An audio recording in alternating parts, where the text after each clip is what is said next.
Hey guys, Rogue Nation here with you, and tonight we got an awesome video coming to us out of the 5th Circuit Court of Appeals in Florida. It's a case about expectation of privacy as it relates to wiretapping, and really interesting part here is at the one. Well, it won't be the 1 hour and 35-minute mark on our video, but on the regular video, it's the 1 hour 35-minute 5-second mark where she says, if there's someone, okay, so if either party walks into the police station and there's someone at the desk, there's no expectation of privacy. It's like if you'd walk into the clerk's office, there's a bunch of people around, there's not going to be private. Okay, so it's interesting that the state here in this case is conceding that in a lot of the places that we go, the clerk's office, where there's other people around, that there's no expectation of privacy. So it's a really interesting case. It's about 40 minutes or so long. They don't give a judgment on it. Looks like this was streamed 2 days ago, so we'll have to keep up with this case and find out its deposition, and we'll get that information to you guys at a later date. But definitely check this out. I think it's really interesting as far as it relates to what it is that we do when we are recording. This particular case is about wiretapping and phone calls to the police. So very interesting case. Alright guys, I'll see you on the next one.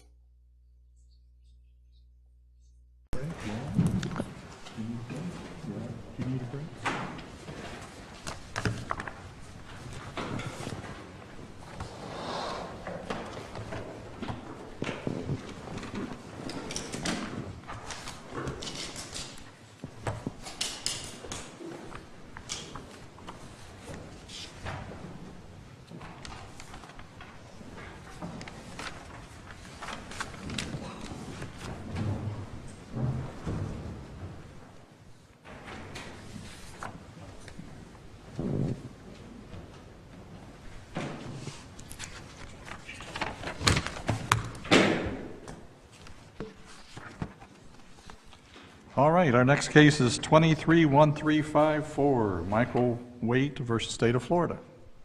Thank you. May it please the court. My name is Sarah Roberge, and I am with Brannick Berman & Sider, and we represent Mr. Waite, the appellant in this case. There are two main issues in this case. The first is that the wiretapping charges fail because there's no reasonable expectation of privacy. The second is that because there's no wiretapping charges, those fail, there's no probable cause for the arrest, and the arrest charges fail. There's no objective, reasonable expectation of privacy because society refuses to recognize it, and that is fatal to the state's claim.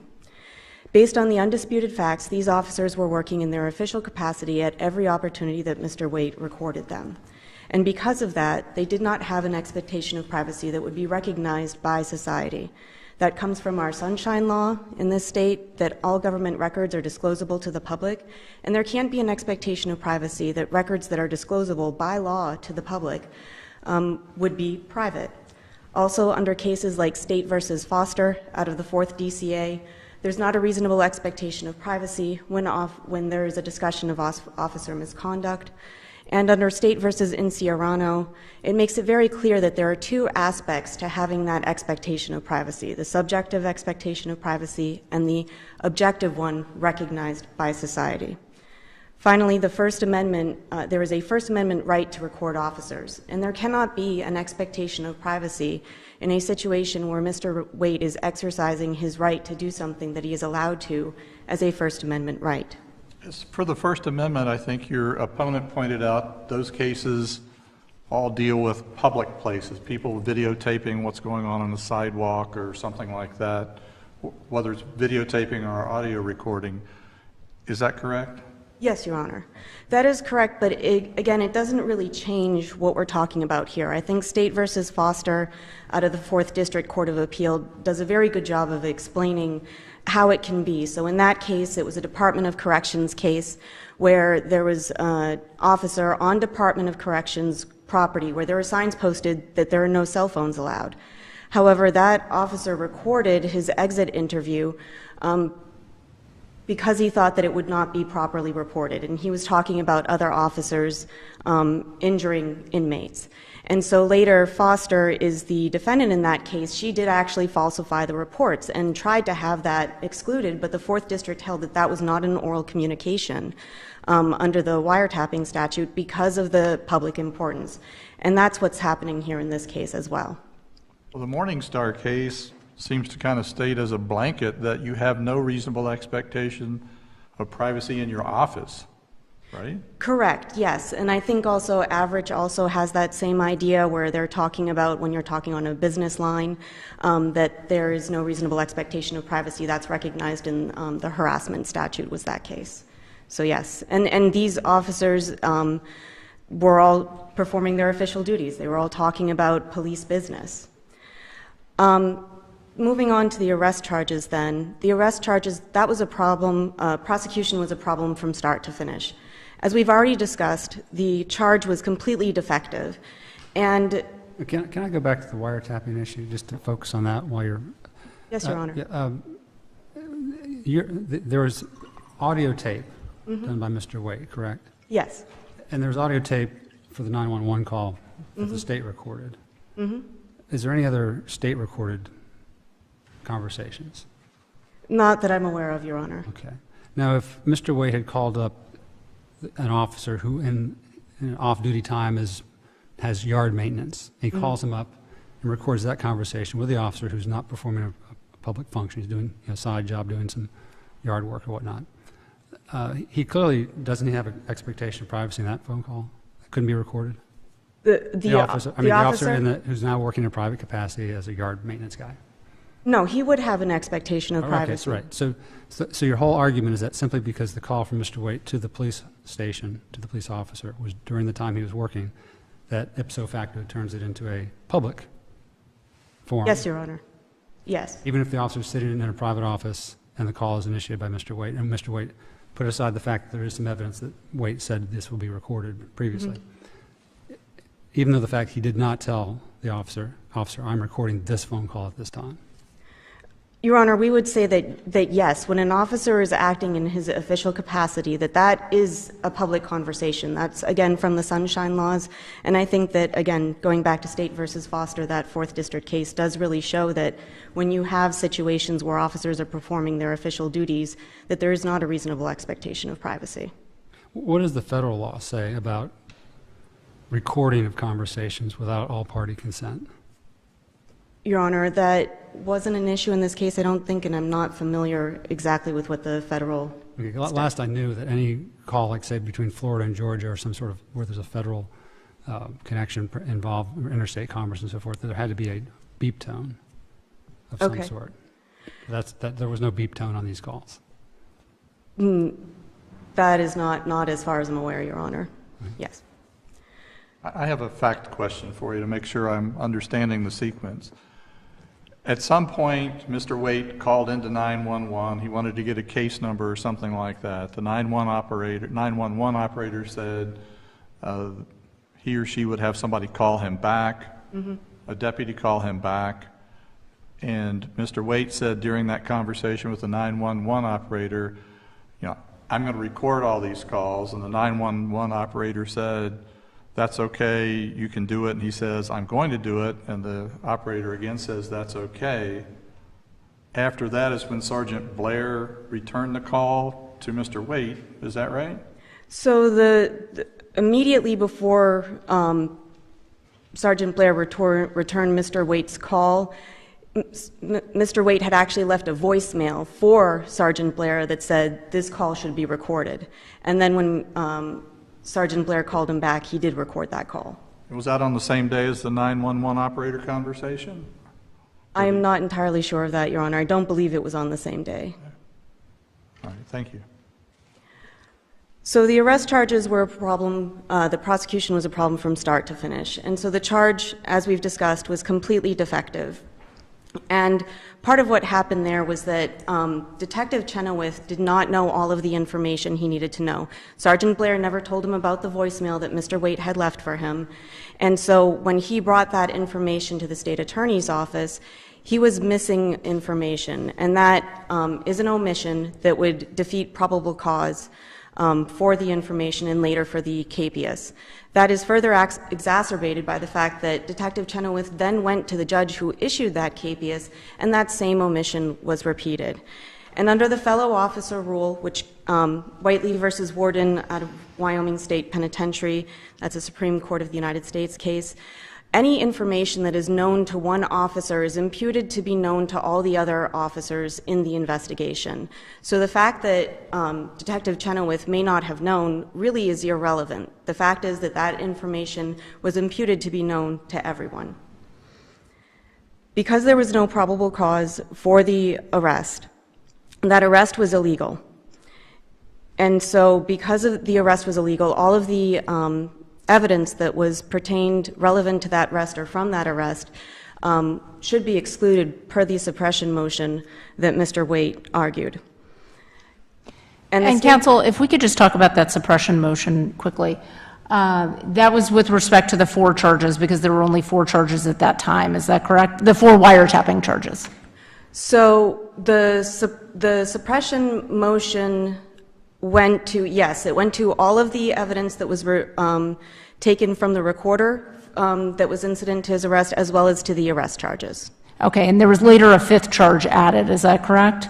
Yes, it was. And I believe that the state agreed that that was to be included in the dispositive motions and that it should have been included in that.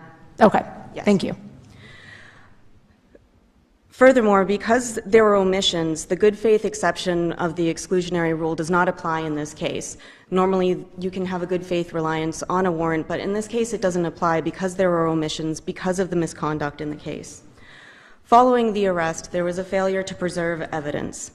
And in this case, the evidence was material. If we look at Mordenti versus State from the Florida Supreme Court, evidence that goes to credibility is material when the case really rests on testimony here. And in our case, all of the testimony or all of the evidence that would have gone to proving the state's case for the arrest charges would have come from testimony from the deputies. And so their credibility is a material issue in this case. And there is a duty to preserve evidence. State versus Hills out of the 4th District recognize that there is that duty to preserve.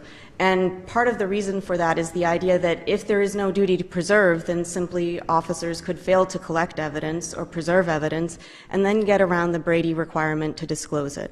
And so that was a violation of Brady in this case. Any one of these issues alone would have been sufficient by itself to overturn these charges, but when we add them all together, it is a gross violation of due process. We have several cases from the Florida Supreme Court that talks about that misconduct, especially egregious misconduct, by the government cannot uphold a conviction.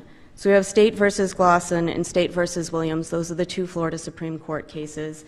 And importantly, a violation of due process does not require threats or acts of violence. And so egregious misconduct, essentially where the government breaks the law.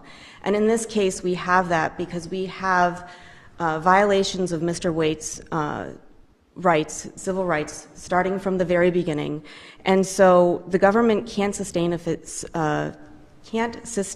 conviction when there is egregious misconduct like that. When you're talking about a conviction and these charges, are you including the charge of battery on a law enforcement officer and resisting with violence? Yes, Your Honor. So you're saying those 2 should be dismissed as well? Yes, Your Honor. So you're saying that if there's some flaw in an arrest warrant, the defendant being arrested can beat on the law enforcement officers to his heart's content with no consequences? No, Your Honor, that is not what we're saying. But what we are saying is that there was a fatal flaw in the beginning from all of this. I understand that. And so we have, for instance, out of the Second District Court of Appeal, the Brown versus State and the JW versus State cases, and part of the requirement for a battery on a law enforcement officer charge and the resisting with violence charge is that they be acting in their lawful duties. And the Second District found in those two cases that because they were not acting in their lawful duties, that they didn't have probable cause, and in the Brown case didn't even have reasonable suspicion, that there was a fatal flaw in those convictions, and so those convictions did need to be overturned. And that's what we're saying here in this case. There was a fatal flaw in the capias because there was no probable cause. The wiretapping charges were completely without probable cause because there was no expectation of privacy. And so because of that fatal flaw, those convictions should be overturned. Let me ask a quick question. If an officer gets a call from Mr. Waite and the officer says, "I'm sorry, I'm not going to have a conversation with you, sir, if you record it." Yes. What happens then? Well, Your Honor, I think we go back to the reasonable expectation of privacy. At that point, the officer has expressed that he expects privacy, and, hypothetically, in that instance, it might be put the onus on Mr. Waite to then say, "I am going to be recording you." But that's not the facts of our case. But there's no right of a citizen to have the conversation recorded with a police officer in all circumstances. I think to that point, then, it has to be one that society would be willing to recognize. And I think that when we get into a fact issue like that, where you have that kind of situation, that is something that potentially would need to go to a jury. However, in our case, we don't have that. The facts are undisputed. We have the situation where the state has agreed that they were acting in their official capacity and also agreed that they never expressed any sort of expectation of privacy as well. And so based upon the reasonable expectation of privacy that society would be willing to recognize, there was no expectation of privacy based upon that. Your Honors, if there's no other questions, I would reserve the rest of my time for rebuttal. Thank you. Thank you.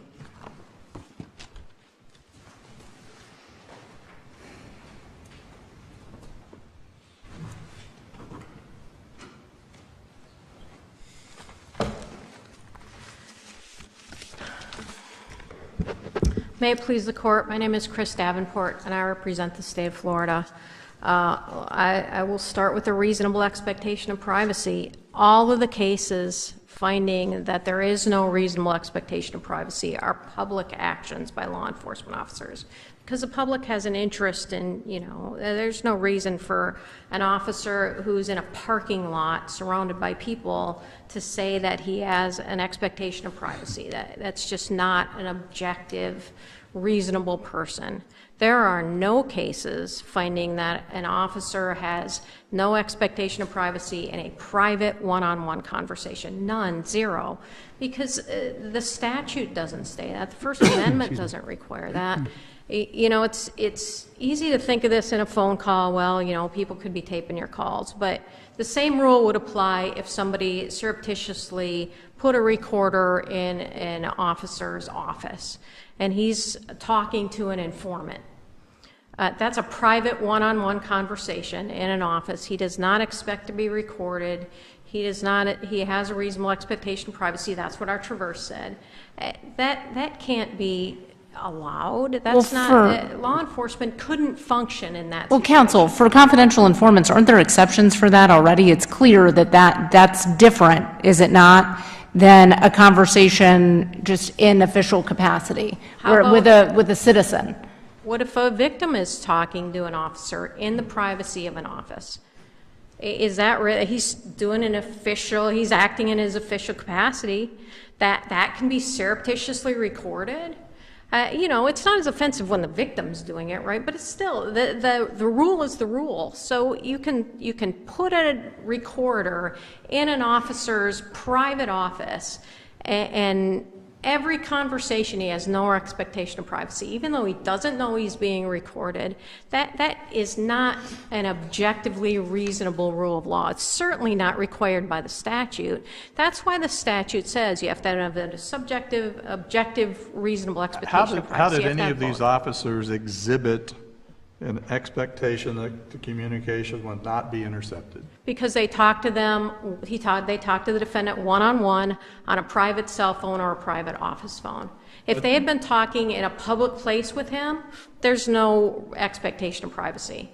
But nothing in the statute requires anybody to affirmatively say, I don't want you recording this conversation. No, I understand that, but there's nothing in here as consent. well that says you have to say, is it okay? Right, you have to get consent. Where does it say that in here?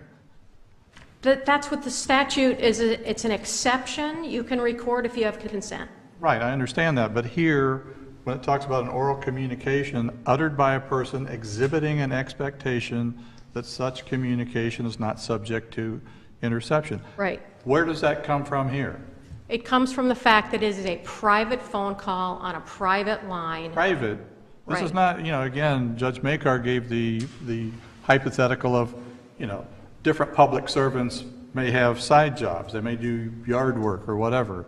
And if it's a yard work call and you're recording that, that's one thing. But when a citizen calls to make a complaint about police activity and the police call him back, that's not a private call, is it? That's a call in the official business. It's official business, but it's still private because it's on a private cell phone or a private office phone that's not recorded.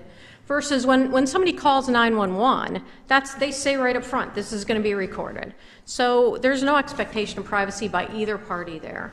Party who walks into the police station and there's someone at the desk, there's no expectation of privacy here. It's like you'd walk into the clerk's office here. There's a bunch of people around. That's not going to be private. Person comes in and they go back to your chambers. That's a private conversation unless your law clerk's in there or he brought his wife along, then it's not a private conversation. So that's where you get with McDonald, where it was in a private office, but there were a bunch of people there. That makes it, you have no reasonable expectation of privacy in those contexts. But it's when a one-on-one conversation, you have to allow officers to have private conversations with people or they can't do an investigation. They can't talk to a victim privately on their cell phone. If that cell phone could be recorded by someone, you're not going to get the same honesty that's required to conduct the business of law enforcement. And again, the legislature could have put this exception in the statute. The legislature could have said any official business, you can be recorded. They could have made that one of the exceptions, and they chose not to. What they did instead is say you have to have this expectation of privacy so that public things that law enforcement officers do can be recorded. There's obviously a First Amendment interest in that, but that's not the same thing as a private conversation.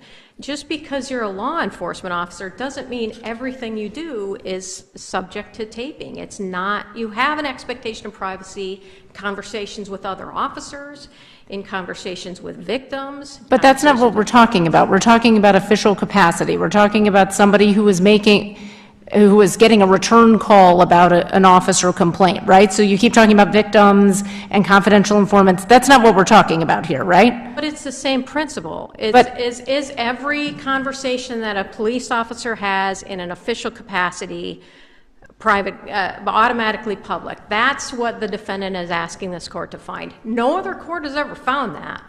That's what he's asking for here. The statute doesn't say that. That's the rule that he wants here. And you can say, well, this guy, he was complaining about a law enforcement officer. There's an exception in the statute that deals with that. If law enforcement is conducting an investigation, then that's a private conversation. The legislature didn't write it so that if a citizen is making a complaint that could lead to an investigation, that can be recorded. I mean, the legislature has set out where this applies and where it doesn't. And this situation does not fall under the statute. He's arguing for a broad rule that basically says any official capacity conversation by a law enforcement officer is there's no reasonable expectation of privacy. As a matter of law, that's what he's asking for. And you know, it might be, you think, well, this isn't such a bad thing in this case. Why is it any different if you're talking to a victim? Why is it any different if you're talking to a witness? Why is it any different if you're talking to an informant, unless there's a statute that specifically protects that? I'm not sure if there is or not. Would that theory extend to judicial officers? Pardon me? Would the principle extend to judicial officers? Why wouldn't it? I'm not trying to open a can of worms. I'm just trying to figure out the, well, the parameters if it's of what we're any talking about. public official in an official capacity, I would say, yeah, it probably could. Well, we don't necessarily need to go there in this case, because there at least is some evidence to suggest that there at least was a waiver or understanding among the officers that this individual was prone to recording conversations. There was certainly a suspicion. Now, was there a suspicion back on the first charged call, which was the subject of the arrest warrant, which was in September of 2020?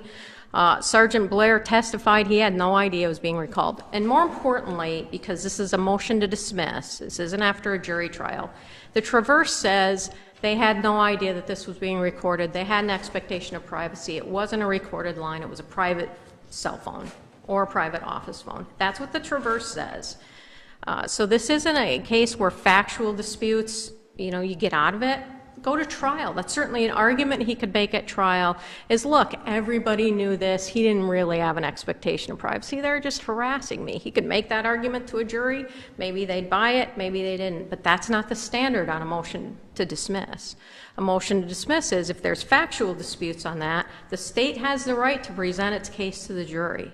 And that's what the trial court found here. He said that this was sufficiently traversed and the state has the right to go forward, so I'm denying the motion to dismiss.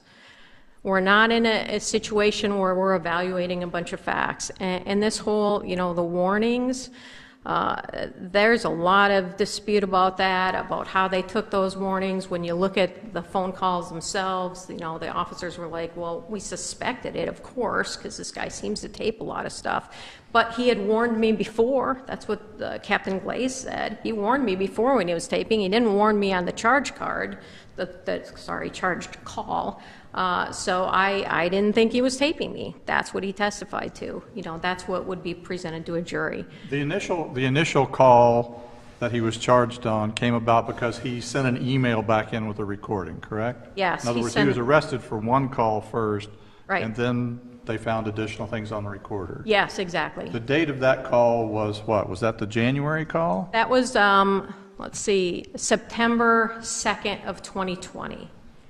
That's the date. That's the call he was arrested for. That's the first call, the only one he was arrested for first. You know, I'm thought wrong that was about the that. January Yes, call. I have a timeline here because this is such a complicated case. The call he was arrested to was Sergeant Blair. That was in January 6th of 2021. Right. I asked your opposing counsel, the 911 call where the operators, he said, I'm going to record the calls, and the operator said that's okay. Was that January also, or do you know the date of that? We don't. The transcript of that says the date is not. They don't know the date. There was a 911 call on January 6th, that first phone call, and the defendant says this call should be recorded. It was a 911 call. He was recording it. It was already recorded. That's what Blair called him back on his private cell phone. Right. And there's also discussion that Waite left a voicemail saying this call should be recorded or something to that extent, asking for a call back? That was Vigiani, which was the first one that they didn't find out until it was provided in discovery. So they found out about that one late, which was why they amended the information to add that even after all of this hearing and stuff took place. But we're not contesting that. Clearly the parties intended to take care of all of these, and it's the same issue. So, on page 8 of your brief, you talk about the fact that Vigiano was never told by Captain Glaze that the defendant had told Glaze he was recording calls.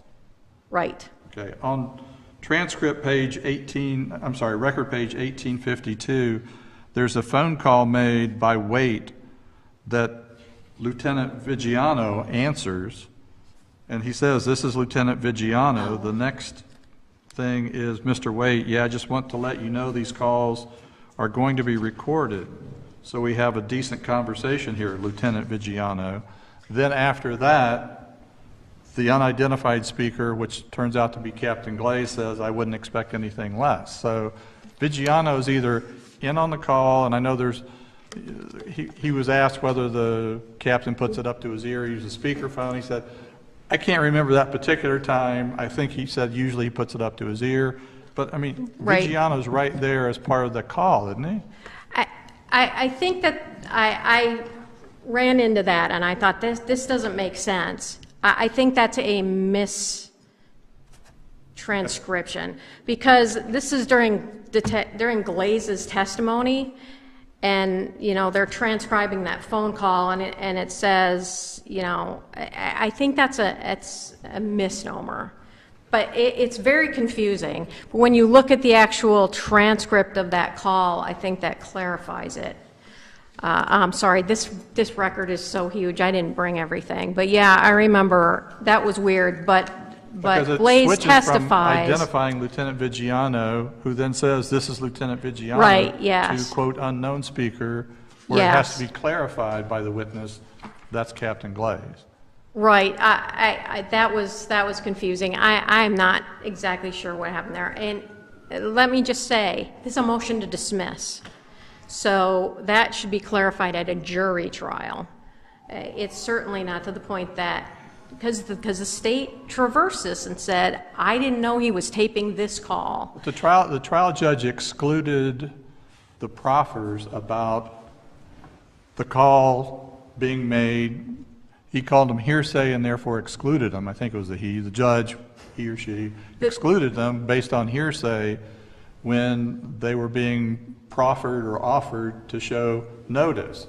And the notice doesn't, and again, your opposing counsel, I think, made the point quite clearly, which is what I was thinking. It's not a matter of whether he was actually recording them. That's for the truth of the matter asserted. Right. I'm really, really recording them. It's just, you tell him you're recording, okay. If you really want it to be a private call, after he says, "I'm going to record these calls," you go, "Well, then I'm not going to talk to you. You don't have my permission," or turn it off. Whether they have the right to say that under the First Amendment's another question, but that's what they were offered for, and the judge said, "I'm not going to consider that evidence." Right. It was again, super long hearing. The whole thing was very confusing. It was excluded at one point. I could be wrong about this. I believe it was during the testimony of the defendant, but I could be wrong about that. And that would be self-serving hearsay, arguably. It's probably not Nothing self-serving about, "I'm recording this call." Well, to come in through him. Here's my bottom line. It didn't matter, and here's why. The judge excluded the transcript proffers, not just the defendant's testimony. Said, "How is that not hearsay?" Right. And let the argument go forward. Go, "No." Right. I have two answers to that. Number one, it's a motion to dismiss. It doesn't matter. None of that stuff matters except the motion, the facts in the motion, and the facts in the traverse. So you don't have evidentiary hearings on motions to dismiss. That's number one. Number two, they came in anyway during the testimony of the officers. I don't know if that was at the second hearing and the judge didn't remember that ruling, but they came in anyways, and I cite that in my brief where all of these warnings came in. And because the officers explained why, that they suspected he was taping, but they didn't know. And you have to, if you don't know, you have a reasonable expectation of privacy. On the motion to dismiss stage, that's what Sells and Edwards say. We're not going to allow them to dismiss this. Sure, they suspected in Edwards the guy was called into a meeting because he was taping other employees. So the supervisor was like, had a meeting with him, and they said, "Well, yeah, I suspected he was probably taping that too. The guy tapes everything. That's why they were talking to him."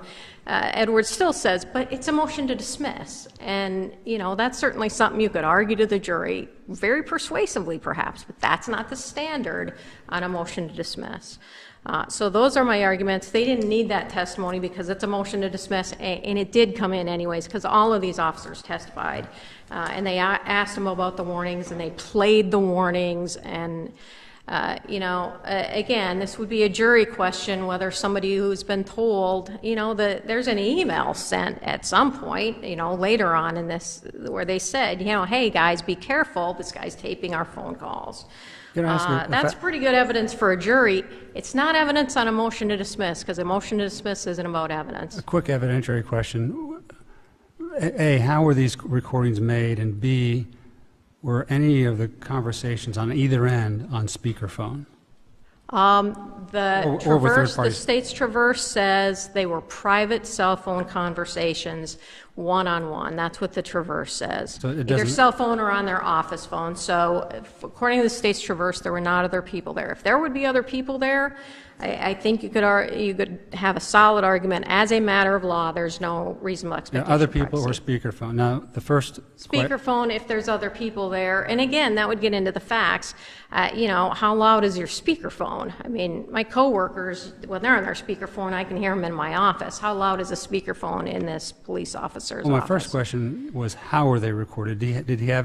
Was he putting himself on speakerphone and the call on speakerphone and then recording it that way? The defendant, there's no testimony to that effect. There's certainly no testimony that the officers could tell he was on a speakerphone. And again, that's a pretty good argument. Well, obviously they had no reasonable expectation of privacy. If this guy's on a speakerphone, you don't know who's on the phone call with him. There's obviously but it was more attached, than just him. The one was attached to an email, so it was actually reduced to some sort of format that was... Right. Okay. I'm not sure. So that's my argument as far as the reasonable expectation of privacy. This court would be an outlier if they found that every private conversation a police officer has there's no expectation of privacy, and that would be really, really troubling for the investigation of crimes. If legislature wanted to do that, they know how to do that. They have a bunch of exceptions in the statute. I would submit that is not something this court should do. There's certainly no other case law doing that. It's very different to have a private conversation with somebody one-on-one than to have a public arrest or a public conversation or a conversation at your front desk where there's a bunch of people around. That's a very different thing. As far as the Brady claim, if the state had taken a picture of the defendant and then destroyed it or lost it or hidden it, that's a Brady claim. This is a Trombetta claim. They didn't create the evidence. They had no reason to create that evidence. They didn't have the high resolution camera that the defendant's expert asked them to have. The defendant never said, my ribs hurt or I'm injured. They asked him if he wanted to go for medical care. He said no. They took a mug shot that captured the scratches on his face. And again, zero evidence in the record that he was kicked by anybody. They took him to the ground after he elbowed the officer in the face. Maybe that's how he hurt himself. Maybe he hurt himself afterwards. It's not a Brady matter. And as far as the arrest goes, you can't resist with violence, and you can't hit an officer even if it turns out later on the court finds that the arrest warrant was invalid, which is not the case here. We had a KPS. They relied on that in good faith. So we would ask the court to affirm. Thank you.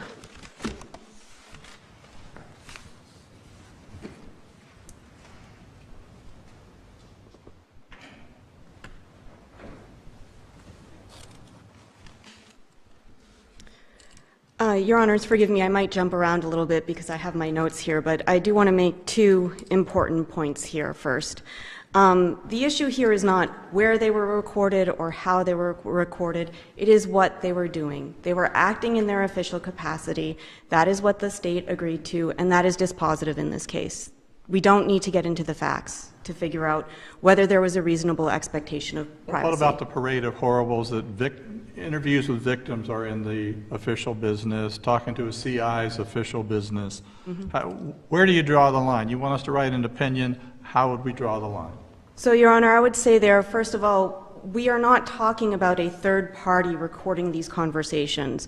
And I would say that still the officers do not have a reasonable expectation of privacy, but the sexual assault victim or the confidential informant, they may have a reasonable expectation of privacy. The state even talked about if a sexual assault victim were to record their own conversation with a police officer. That's not so offensive. But reading it the way the state wants, the state could prosecute that victim for recording an officer. When an officer is operating in their official capacity, there is no reasonable expectation of privacy for that officer.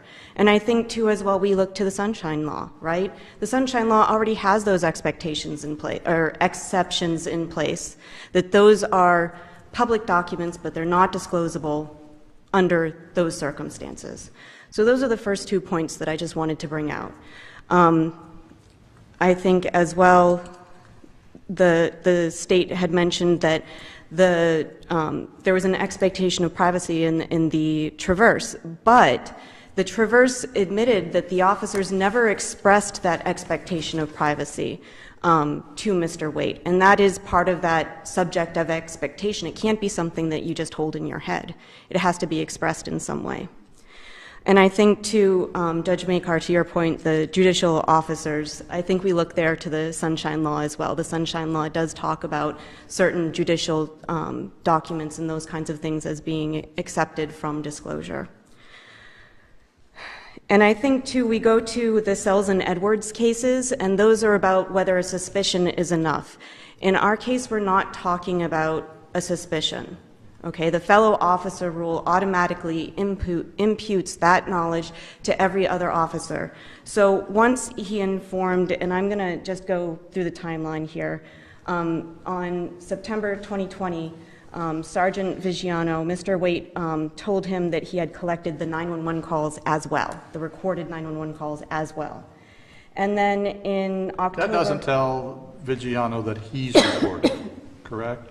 I think that it leaves it open that... But I mean, he's saying, I know the 911 calls are recorded, I've got copies of them, period. Yes.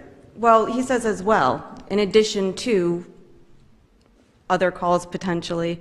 And I understand, but I think we go then to Sergeant Vigiano and Captain Glaze. That's October of 2020. And he very explicitly said he is recording all calls there.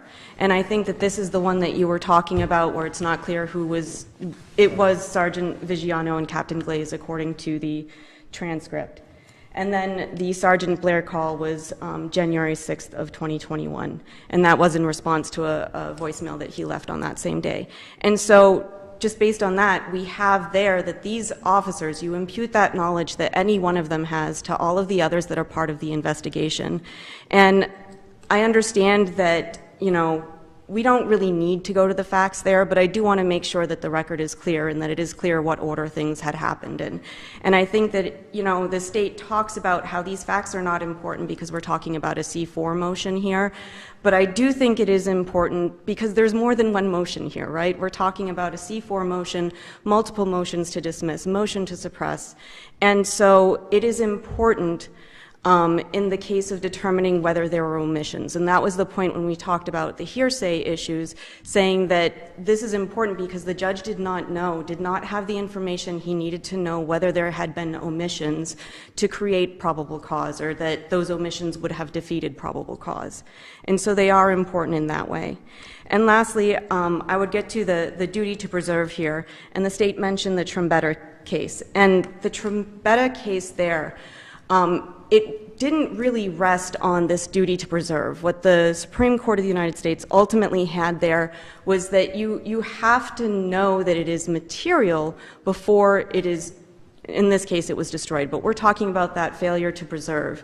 We know that it was material because the state's case for the battery on a law enforcement officer and the resisting with violence charges, that rested entirely on the deputy's testimony. And where it does rest entirely on the testimony, the Mordenti case specifically says that that is material. So we knew before it was ever lost that it was that it was material. And it wasn't just the officers. Later, when he went to the jail, he did express that he was hurt. And the jail failed to take any photos there, failed to send him for x-rays, and so the state failed its duty. It is the state's duty to preserve evidence. It is not Mr. Waite's. And so that failure is a violation of Brady. And so, Your Honors, we would ask that you reverse all of the charges for the multiple violations of Mr. Waite's due process and other rights in this case. Thank you very much. All right, thank you. Well argued by both sides, and as soon as I go, we will be in recess. All right.